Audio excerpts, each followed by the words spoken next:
ओम शांति। आज हम समझते हैं बॉडी क्या है। आत्मिक दृष्टि से बॉडी आत्मा के लिए क्या कैसे फील करती है। तो आत्मा के लिए बॉडी एक स्टेज है? बॉडी से ही आत्मा एक्ट करती है ना, इस सृष्टि पर। तो आत्मिक दृष्टि से आत्मा के लिए बॉडी और सृष्टि में कोई फर्क नहीं, क्योंकि बॉडी भी संस्कारों की बनी है और सृष्टि भी संकल्पों से रचते हैं। कहते हैं ना कि संकल्प से सृष्टि रची गई, शास्त्रों में भी कहा गया है ना। संकल्प यानी संस्कारों से आत्मा अपने इस दुनिया को क्रिएट करती है ना। तो आत्मा के लिए बॉडी या ये सृष्टि एक ही दिखती है। दोनों आत्मा के लिए एक वाइब्रेशन और एक एनर्जी है। तो ये आत्मा ये महसूस करती है, जो जागृति है, जिस आत्मा की आत्म जागृति हो गई है, जिसकी दृष्टि आत्मिक हो गई है। और ये संगम युग पर परमात्मा के साथ ही संभव होता है, क्योंकि बाबा आता है तो आत्मा को जगाता है। फिर हृदय यानी दिल को आकाश कहते हैं, यानी आत्मा स्पेस जैसी है। स्पेस नहीं है, लेकिन समझने के लिए हम उसको स्पेस यानी आकाश बोलते हैं, है ना। आत्मा स्पेस जैसी है। पहले आकाश तत्व है ना। पहले क्या है? आकाश है, सबसे जो ऊपर दिखाई पड़ता है। और उसके अंदर माने उसके नीचे सूर्य, चंद्रमा, पृथ्वी, ये सारे पेड़ पौधे, दुनिया में जितने भी चीजें दिखाई दे रही है सब आकाश के नीचे है ना। और ऊपर में आकाश है और उसके अंदर ही इसके बाद सूर्य और चंद्रमा है। उसी तरह आत्मा भी आकाश जैसी है। उसके अंदर मन, बुद्धि, संस्कार है। और आत्मा के मन जो है चंद्रमा है, और बुद्धि जो है सूर्य है, और तारे जो है उसके सारे संस्कार है आत्मा के। 84 जन्मों का पाठ सब कुछ आत्मा के अंदर है। तो आत्मा सबसे ऊपर हो गई ना, क्योंकि आत्मा के सब कुछ अंदर है। तो अगर आत्मा किसी चीज़ के अंदर है तब तो छोटी हो जाएगी, इसलिए आत्मा सबसे ऊपर है ना। मन, बुद्धि, संस्कार से भी आत्मा ऊपर है। तो आत्मा को कहाँ देखना है? कहीं देखना नहीं है।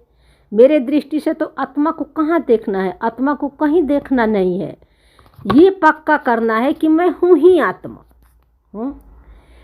आत्मा मन के अंदर जो भी संकल्प थॉट आ रहे उसको आत्मा देखती है ना। मैं आत्मा हूँ और मन के अंदर जो भी संकल्प थॉट फीलिंग आ रहे हैं आत्मा उसको देखती है।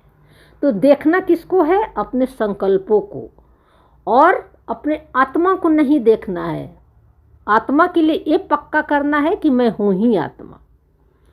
अब आपके मन में प्रश्न आएगा कि आत्मा कहाँ से देखती है ना। तो मन ही बोलेगा परम धाम से, या मन विजुलाइज करके देख सकता है। इस तरह के से भी देखना कोई प्रॉब्लम नहीं है, कोई गलत नहीं है। लेकिन उनको देखने वाला कौन है? आत्मा देख रही है ना। आत्मा देख रही है, उसको देखने वाला कौन है? आत्मा। इन सब थॉट फीलिंग को देखने वाली कौन है? आत्मा। और मन तो थॉट क्रिएट करके क्या करता है? आत्मा के तरफ ही लाइट शाइन करता है। जैसे मन ही बोलता है कि मैं आत्मा हूँ, शांत स्वरूप हूँ, प्रेम स्वरूप हूँ, भ्रिकुटी के बीच में बैठी हूँ, स्टार हूँ, बिंदी हूँ। तो ये मन बोलता है। और ये मन किसके तरफ लाइट शाइन करता है? ट्रुथ के तरफ, आत्मा के तरफ। इसलिए हम कह सकते हैं कि आत्मा को कुछ भी, आत्मा सब कुछ देखती है। इसलिए आत्मा को हम कह सकते हैं कि आत्मा इधर उधर कहीं आती जाती नहीं है। आत्मा हियर और नाउ है। हियर नाउ मतलब अभी और यही है, क्योंकि आत्मा टाइमलेस है।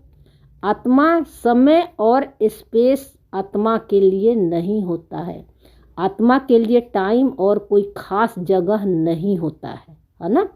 आत्मा टाइम और स्पेस से तब पहचान बना लेती है जब माइंड बॉडी से अपनी पहचान बना लेती है ना। पर्सन आइडेंटिटी बन जाती है, तब उसके लिए टाइम और स्पेस हो जाता है। नहीं तो जो आत्मा माइंड बॉडी से डिटैच हो जाती है वे आत्मा टाइमलेस है ना, उसके लिए टाइम और स्पेस नहीं है। इस दृष्टि से आत्मा कहीं आती जाती नहीं है। आत्मा को कैसे देखें, अब इसका उत्तर समझते हैं कि अब हम आत्मा को देखें तो कैसे, ये भी आपके मन में प्रश्न आएगा। तो सबसे पहले बॉडी हो गई स्टेज, है ना, इसी के थ्रू आत्मा सारे एक्शन करती है ना। तो आत्मा क्या हो गई, स्पेस लाइक बीइंग है ना। और उसके हृदय को कभी भी मन के संकल्प जो चंद्रमा है, उसका हृदय जो है कभी भी मन के संकल्प जो चंद्रमा है वो टच नहीं कर सकता, है ना। आत्मा का मन क्या हो गया, चंद्रमा हो गया। और मन के अंदर कितने भी संकल्प, थॉट, फीलिंग आ रहे हैं वे आत्मा को टच नहीं कर सकते, है ना। मन में चाहे कितने भी उथल पुथल हो रहा है, आंधी तूफान आ रहा है, आत्मा के स्थिति को हिला नहीं सकते। आत्मा अचल अडोल रहती है। आत्मा की अवस्था को कम या ज़्यादा भी नहीं कर सकते, है ना।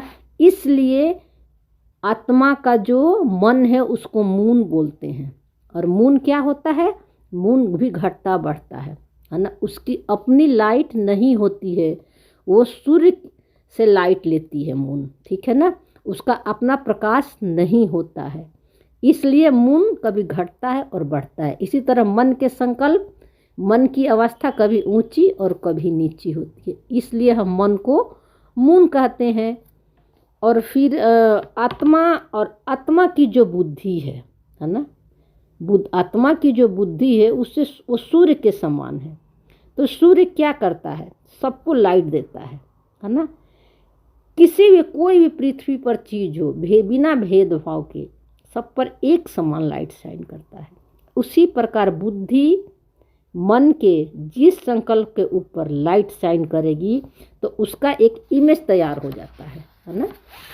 तो फिर वो बाहर, और वही इमेज बाहर में मैनिफेस्ट होता है संस्कारों के रूप में, है ना। तो फिर यहाँ पर फिर आपके मन में एक प्रश्न उठ सकता है कि आत्मा लाइट शाइन करती है, बुद्धि कैसे बोल दिया। तो बुद्धि को समझते हैं। मन, बुद्धि, संस्कार तीनों ही आत्मा है। जब आत्मा मन के संकल्पों से पहचान बना लेती है और मैं और मेरा लगा देती है तो बुद्धि भी उसी का इमेज तैयार कर देता है ना। और मन, बुद्धि और तीनों जो है आत्मा ही है। लेकिन बाबा शुरू में इस समझाने के लिए, है ना, ये तीनों को अलग अलग बताते हैं। मन, बुद्धि, संस्कार ये तीनों आत्मा के है, तो तीनों सूक्ष्म शक्तियाँ, लेकिन तीनों आत्मा ही है। जब आत्मा मन के संकल्पों से पहचान बना लेती है, यानी संकीर्ण बन जाती है ना, तब आत्मा को अलग करने के लिए मन, बुद्धि को अलग अलग समझाते हैं बाबा मुरलियों में, है ना। तो बाबा जब संगम युग पर आता है तो क्या बोलता है, पहला मंत्र क्या बाबा देता है, मन मना भव, हे आत्मा तुम मन ही मुझे दे दे। तो हम क्या करते हैं, सब कुछ बाबा को दे देते हैं। तो मन मना भव का मीनिंग क्या हुआ, मन देने का अर्थ क्या है। मन में जो आपके अंदर संकल्प, थॉट, फीलिंग जो कुछ भी आ रहे हैं, निगेटिव, पॉजिटिव, अच्छा बुरा, जो कुछ भी आ रहे हैं, आंधी तूफान, सब बाबा को दे दो। उसी को बाबा बोलते हैं ना कि सब कुछ मुझे बताओ, यानी सब बाबा को दे दो। तो फिर क्या होता है, बुद्धि भी प्योर होने लगती है। और बुद्धि भी उस मन का इमेज नहीं बनाती है, क्योंकि मन भी अब पुराने स्वभाव संस्कार से खाली होने लगता है। यानी मन के जब आत्मा लाइट शाइन नहीं करती है तो बुद्धि जो है क्या होता है कि पुराने स्वभाव संस्कार से आत्मा की बुद्धि खाली होने लगती है। उससे प्योर बुद्धि भी कहते हैं या डिवाइन बुद्धि भी कहते हैं। बाबा कहता है ना कि मुझे दिल से यानी बुद्धि से याद करो। तो ये बुद्धि आत्मा के सूर्य के समान है, जिसमें सिर्फ परमात्मा के संस्कारों पर ही आत्मा लाइट शाइन करती है। इस दृष्टि से हम कह सकते हैं कि आत्मा कहीं आती जाती नहीं है, नाउन में है। इस तरह समझेंगे तब हम कह सकते हैं कि बॉडी जो है आत्मा के लिए एक स्टेज है ना।